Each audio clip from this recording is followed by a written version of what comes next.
અમારું છોકરું પાછું લાવ, કદાચ કે છોકરાને फांसी આપો, हमारी मांगे पूरी करो। हमारे सिंधी समाज का लड़का था, हमारा ही बच्चा था, हमको वापस चाहिए। उस जिस लड़के ने अपराध किया उसको फांसी दो, फांसी दो, फांसी दो। મિત્રો પૂરો વિડીયો જોઈએ એ પહેલા થોડી ચર્ચા કરી લઈએ। જે મિત્રો અમદાવાદની અંદર જે કિસ્સો થયો હતો, જે સિંધી પરિવારના દીકરાની મુસ્લિમે મારી નાખ્યો તો મુસ્લિમ છોકરાએ, જે મિત્રો 9મા ભણતા વિદ્યાર્થીને 10મા ધોરણના વિદ્યાર્થીનું મર્ડર કરી નાખ્યું હતું, જે સિંધી સમાજનો હતો મિત્રો।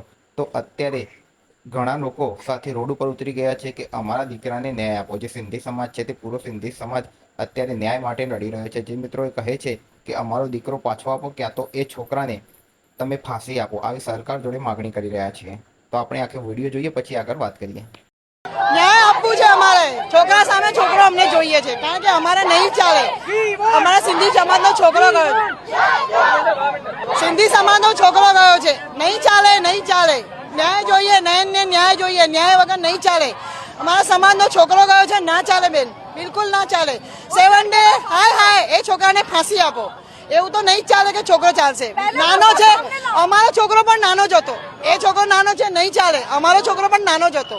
અમારું છોકરું પાછું લાવ, કદાચ કે છોકરાને फांसी આપો, हमारी मांगे पूरी करो। हमारे सिंधी समाज का लड़का था, हमारा ही बच्चा था, हमको वापस चाहिए। उस जिस लड़के ने अपराध किया उसको फांसी दो, फांसी दो।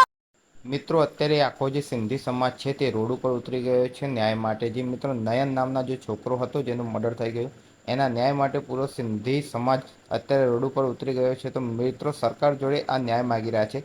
તો તમે કોમેન્ટ કરવાનું ભૂલતા નહીં મિત્રો કે નયનને ન્યાય મળવો જોઈએ કે ના મળવો જોઈએ। મિત્રો નવા વિડીયોની સાથે મળીશું, ત્યાં સુધી જય હિન્દ।